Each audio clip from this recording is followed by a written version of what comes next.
Hi guys, today I am discussing on managing business process outsourcing. This is for the information technology SEM 4. So the first question is about the different types of risk that is faced in a BPO industry. Here you have to bifurcate the risk into three parts, that is people, process and technology. So for each you will have to write different types of risks that are faced. If you see for the process, you can mention that the processes are not streamlined, the processes are not properly downloaded from the business to the outsourced team. Uh, for the for people, what you can write is absenteeism, knowledge, information. And with regards to technology, you can write about the knowledge transfer, how to use the applications. So lot many things that are there which you can mention in the first question with regards to the risk that can be faced. If you want further details, what you can do is you can search on Google different types of risk that are faced by the BPO industry, and you can pick up points from there, and then you can close this answer.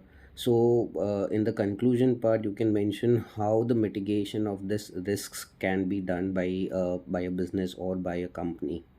Moving to second question.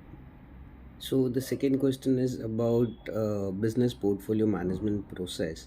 In the introduction, you mentioned what is business portfolio management process, define it, give some meaning of it, write few statements that how business portfolio management processes are useful for business. Then in the concept part, you have to mention the different benefits that would be received.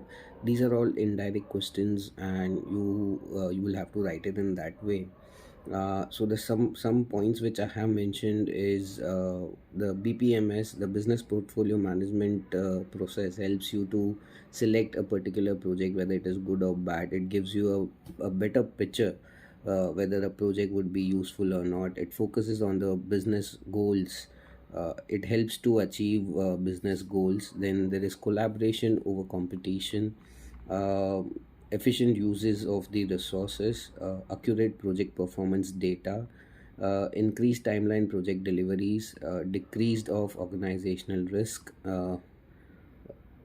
It can be also with decision making, so more informed of decision making, which can be accurate, return on investment. So these are few points what you can write how BPMS helps a particular company, and then in the conclusion, why BPMS is important when it comes to implementation of projects.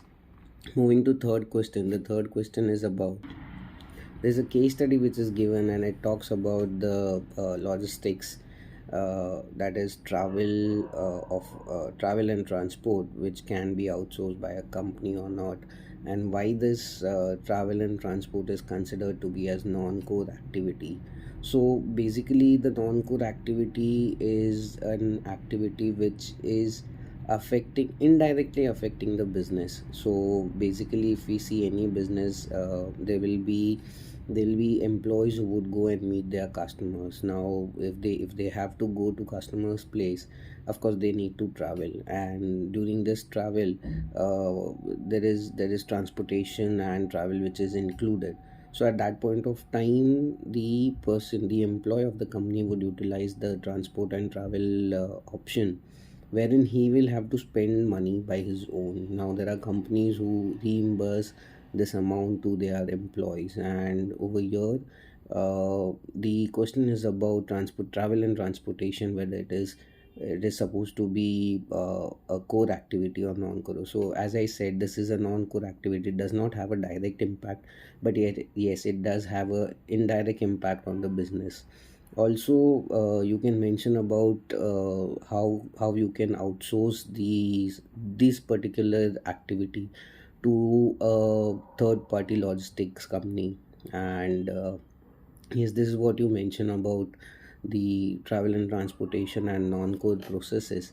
Moving to third B, you have to mention about the different benefits that is faced by outsourcing the travel and transportation to a particular company. So basically, this is about a 3PL, that is third party logistics. You'll have to search challenges for 3A challenges that are faced by 3PL and benefits of outsourcing 3PL. This is an indirect question, of course. It is not directly asked.